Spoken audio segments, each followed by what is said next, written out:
Hey folks, Eddie G, DM Fumble, so this must be Fumbling Around. Today I want to talk about this book, The Practically Complete Guide to Dragons. What a name. This book from Wizards of the Coast has been out for a little while now.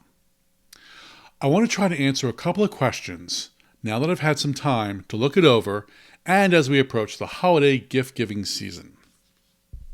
Those questions include, what is it? How does it fit into D&D? And who is this book for? Hey folks, are you enjoying this content? If so, please consider hitting that like and subscribe. It feeds the YouTube algorithm and has really helped this channel grow in the last few weeks. I thank you for your efforts, and now, back to the show. Okay, what is it? First, it's a $40 hardback, although you can probably find it cheaper online. Back in the early 2000s, WotC was looking to attract a newer, younger audience for D&D.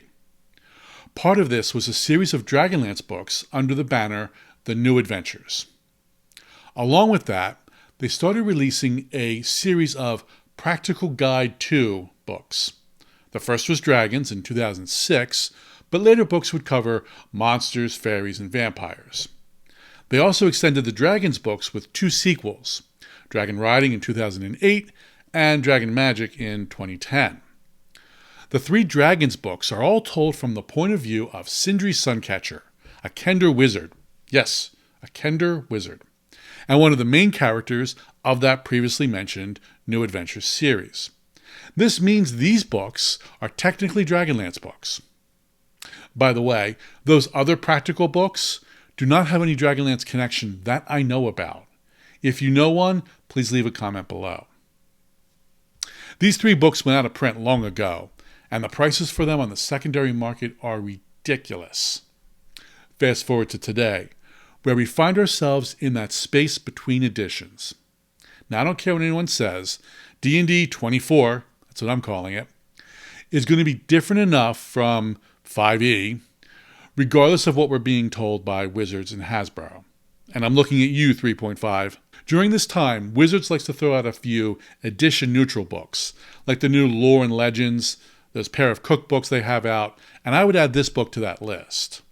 This book, as it says on the back, combines the best content from those previous books, and adds new lore about the dragons found in the world's greatest role-playing game. So that's what it is. A compilation of material from three previous books, along with some new material that seems to come from Fizban's Treasury of Dragons and Shadow of the Dragon Queen. How much of the book is recycled content?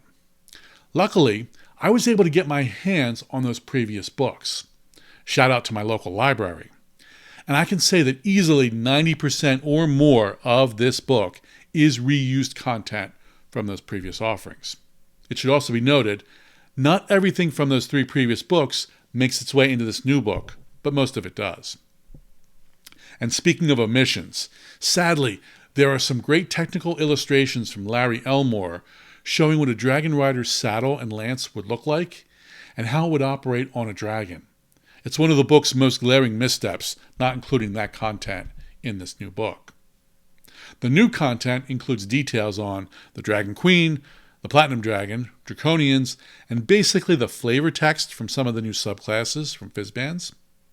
There may be more, but that's what's jumped out on me on my readings of the book. Physically, this is a beautiful book. It's a full-size hardback.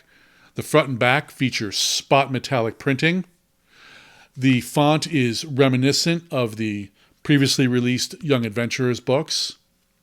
Some of the art is new, but much of it looks to be recycled from previous books, which in turn already recycled that artwork from the 3.5 edition of the Draconomicon. The layouts are nice, with plenty of white space, good use of art, and text blocks that don't overpower the layouts. The book features a lot of notes from Sindri, adding additional details and commentary to the relevant subjects. Overall, it's a well-put-together book that can be a fun read. Next, let's look at how it fits into D&D.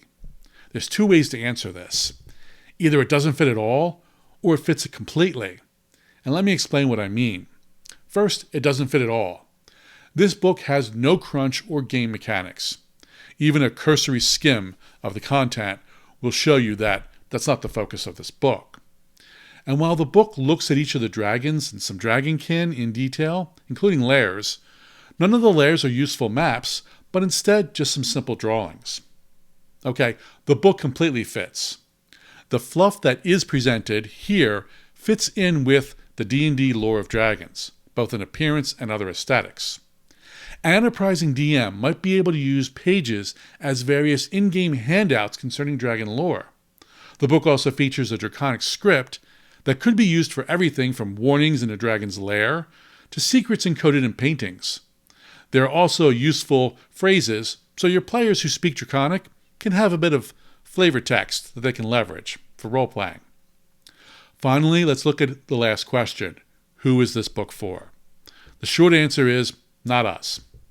The original Dragon books were for younger players, and this book is no exception. If you don't have those previous books, this makes a nice coffee table book to thumb through between sessions or for some very light reading. I think the ideal audience for these are the ideal audience for this is younger players.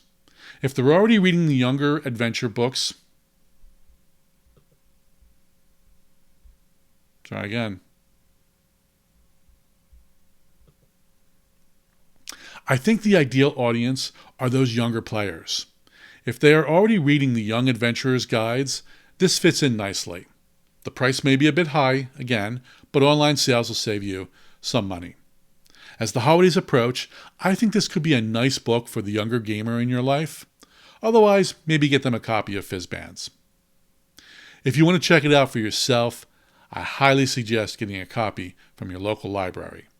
If I ever find it at a used bookstore or a library book fair for a few dollars, I'll certainly scoop it up, but it's not burning a hole on my must-have list. Cheers. Until next time.